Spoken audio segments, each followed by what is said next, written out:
Salutations, bienvenue dans cette nouvelle vidéo. Aujourd'hui je vais vous apprendre un tour de prédiction, un tour de mentalisme. C'est un tour qui est extrêmement simple à réaliser, qui est fait pour n'importe quel débutant. C'est un tour que j'ai modestement inventé en utilisant des techniques qui existaient déjà, qui sont connues depuis longtemps, mais en les mixant entre elles et en créant un très bel effet. Je vous laisse découvrir ça tout de suite dans la démo. Ok, alors du coup pour la démonstration de ce tour de magie, premièrement je vais expliquer à mon spectateur que j'ai une prédiction qui est dans ma poche. Il y a une prédiction, j'ai déjà prédit quelque chose dans ma poche. Ensuite je vais tout simplement lui montrer le jeu, bien évidemment, pour lui montrer que le jeu est totalement normal. Et on va pouvoir effectuer un petit mélange avant de procéder au tour. Maintenant, je vais venir essayer de faire 4 petits paquets de cette manière. Et je vais tout simplement demander au spectateur de récupérer le paquet et de poser les cartes de manière aléatoire sur chacun des paquets comme il le souhaite. Il peut par exemple en poser 3 ici, en poser 5 là, en poser une seule là, en reposer une là, en poser 2, 3. Le but étant de remélanger le jeu au final et de créer un chaos total dans les paquets. Donc peu importe comment le spectateur va poser ses cartes, on va pas forcément avoir des paquets qui seront égaux. C'est pas très grave. Donc là le spectateur a posé les cartes de manière aléatoire. On va venir essayer d'égaliser nos petits paquets.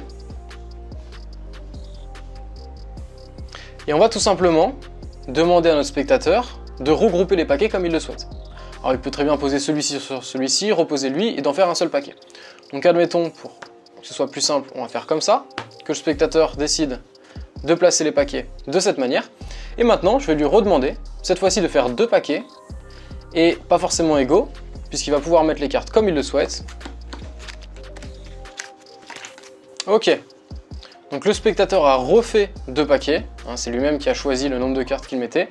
Tout est totalement aléatoire. On va ensuite lui demander de choisir un des 2 paquets. Admettons que le spectateur choisisse ce paquet-là, on va l'enlever. On va lui demander de recouper le jeu.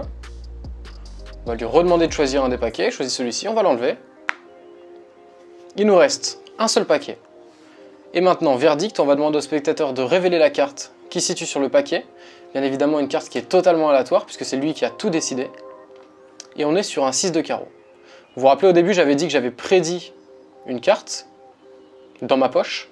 Eh bien si je regarde la prédiction qui est située à l'intérieur de ma poche et que je vous la révèle, bien évidemment vous l'aurez compris, elle correspond exactement à la carte sur laquelle le spectateur est tombé. Voilà pour la démo du tour, on va passer directement aux explications. Ok, alors du coup pour les explications de ce tour de magie, vous allez commencer à comprendre rien qu'en voyant ça, un petit peu comment fonctionne le tour. Alors vous voyez que j'ai 4 prédictions ici. En fait, quand je dis à mon spectateur que j'ai une prédiction dans ma poche, il ne peut pas deviner dans quelle poche est la prédiction. Donc elle peut être dans n'importe laquelle des poches. Étant donné que j'ai 4 poches, 2 avant, 2 arrière, eh bien il n'y a absolument rien qui m'empêche de placer 4 prédictions dans chacune des poches. Donc c'est exactement ce qu'on va faire. Alors, 6 de pique, 6 de cœur, 6 de trèfle, 6 de carreau. Moi j'ai décidé d'avoir un ordre qui est prédéfini. L'ordre c'est toujours le même, c'est pique, cœur, trèfle, carreau. Pique, cœur, trèfle, carreau. Je suis toujours comme ça. Et je tourne dans le sens des aiguilles d'une montre. C'est-à-dire que le 6 de pique va aller dans la poche avant gauche. Le 6 de cœur va aller dans la poche avant droite. Le 6 de trèfle va aller dans la poche arrière droite. Et le 6 de carreau va aller dans la poche arrière gauche. Donc sens des aiguilles d'une montre, pique, cœur, trèfle, carreau. Admettons que moi je suis là, pique, cœur, trèfle, carreau. Comme ça. Et ici on fait pareil, pique, cœur, trèfle, carreau. Ça va être beaucoup plus simple pour se repérer. On aurait très bien pu prendre des cartes totalement aléatoires, etc. Mais bon, il n'y a pas vraiment grand intérêt. Le but c'est de faire au plus simple. Donc pique, cœur, trèfle, carreau, on va retourner nos cartes de cette manière. Et en fait il va falloir les placer sur le jeu comme ça. Donc on commence par la fin et on les place de cette manière. Pourquoi ? De telle sorte à ce qu'au final, quand je fais mes 4 paquets, j'ai pique, cœur, trèfle, carreau. Vous aurez compris. Donc, j'explique à mon spectateur que j'ai un jeu qui est totalement normal, que je vais pouvoir lui montrer. Il le regarde. Ok. Ensuite, je vais tout simplement mélanger les cartes en faisant attention à ne pas mélanger le dessus. Je vais pouvoir faire une coupe, une fausse coupe, etc. Ensuite, je vais venir placer mes 4 cartes en expliquant que qu'on doit faire 4 paquets de cette manière. À ce moment-là, je vais même pouvoir redemander, je vais pouvoir dire au spectateur, attends, j'ai oublié de te demander de mélanger le jeu, si tu veux, tu peux remélanger le jeu. Le spectateur, par exemple, mélange le jeu, en fait, là, on s'en fout, parce que nos 4 cartes sont déjà placées. Et on va lui demander ensuite de placer les cartes de manière totalement aléatoire sur les paquets. Et en fait, on s'en fout de ce qu'il fait, puisque nous, ce qui nous importe, c'est les cartes qui ont été placées avant. Le 6 de pique, 6 de cœur, 6 de trèfle et 6 de carreau.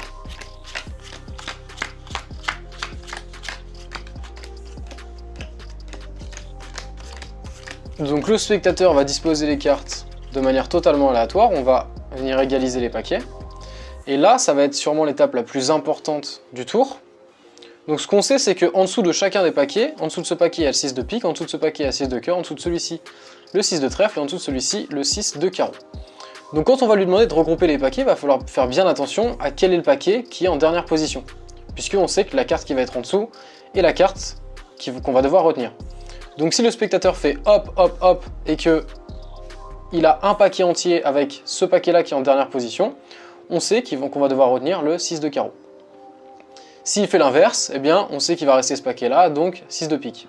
Et si par exemple il fait hop, hop et hop, eh bien je sais qu'en deuxième il y avait le 6 de cœur, donc je retiens uniquement le 6 de cœur. Et je sais que la prédiction que je vais devoir lui montrer, c'est le 6 de cœur, puisque le 6 de cœur est en dessous ici. Qu'est-ce qui va se passer ensuite maintenant? Quand je lui demande de faire des paquets, alors je lui dis de faire 2 paquets, mais on peut très bien lui demander d'en faire 3, d'en faire même 4, on s'en fout un petit peu. Le but étant de retenir à quel paquet correspond la dernière carte qu'il va poser, puisque la dernière carte, quand il fait ses paquets, elle va correspondre à la carte que nous on connaît, c'est-à-dire le 6 de cœur. Donc il fait ses paquets comme ça, hop, et alors attention, on arrive à la dernière carte, et il la pose ici, et bien ce paquet-là va être le paquet le plus important, puisque ici il vient de poser le 6 de cœur. Lui il sait pas bien évidemment qu'on connaît l'identité de cette carte. Et le but c'est de créer un biais dans le spectateur où il a l'impression de tout faire de manière aléatoire et de tout choisir. Ensuite on va lui demander de choisir un des paquets. Alors admettons qu'il choisisse celui-ci, on va tout simplement lui demander de le dégager, puisque ce paquet-là on s'en fout. Si maintenant il choisit celui-ci, on va lui dire ok, tu vas garder celui-ci et tu vas dégager celui-ci. Donc le spectateur choisit celui-ci, hop on lui demande de le dégager, il reste ça. On va lui demander de recouper le jeu. On aurait pu lui demander de s'arrêter là, mais tout dépend jusqu'à quel niveau vous voulez aller. Le spectateur recoupe le jeu. Ok. Donc là on sait que notre 6 il est ici. On va lui demander de rechoisir un paquet, admettons qu'il choisit celui-ci, hop, on le dégage. S'il choisit celui-ci, on le garde. Donc on le dégage. On peut encore continuer jusqu'à la fin, si vous voulez. On aurait pu continuer jusqu'à ce qu'il reste qu'une seule carte, où on va pouvoir très bien s'arrêter ici. Donc admettons je continue, hop, il recoupe le jeu. Je lui demande de choisir un des paquets, celui-ci, ou il choisit celui-ci, je dis ok, tu l'avances vers toi, celui-ci tu dégages, hop, et ainsi de suite, jusqu'à ce qu'à la fin, il reste qu'une seule carte, ou on peut lui demander de s'arrêter tout de suite maintenant. On va lui demander de regarder la carte, ok, tu t'arrêtes, tu regardes la carte sur laquelle tu es tombé, le 6 de cœur. Et là je sais, comme j'ai fait pique, cœur, trèfle, carreau, et bien que le 6 de cœur, la prédiction qui correspond à 6 de cœur, elle est dans ma poche avant droite, et je lui dis, tu te rappelles au début je t'avais dit que j'avais une prédiction dans ma poche, eh bien je t'invite à regarder dans ma poche. Alors il peut très bien lui-même venir chercher la prédiction, ou on va pouvoir la sortir nous-mêmes, on va chercher la prédiction qui correspond au 6 de cœur, on lui montre qu'on avait prédit le 6 de cœur alors qu'il a tout fait de manière aléatoire. Donc voilà, on a un tour de magie qui est extrêmement facile à faire, puisqu'il demande 0 manipulation, et qui pourtant a un impact de fou sur le spectateur, donc n'importe quel débutant peut le faire. Si maintenant vous voulez apprendre 3 tours de magie qui sont extrêmement simples à faire aussi, et qui pourtant sont professionnels, et qui ont un super impact sur le spectateur, vous avez comme d'habitude un petit lien dans la description, vous avez juste à rentrer votre email, vous recevrez automatiquement 3 vidéos, 3 tours de magie professionnels, faciles et impressionnants. Quant à moi, je vous dis à très bientôt pour un prochain tour. Salut à vous.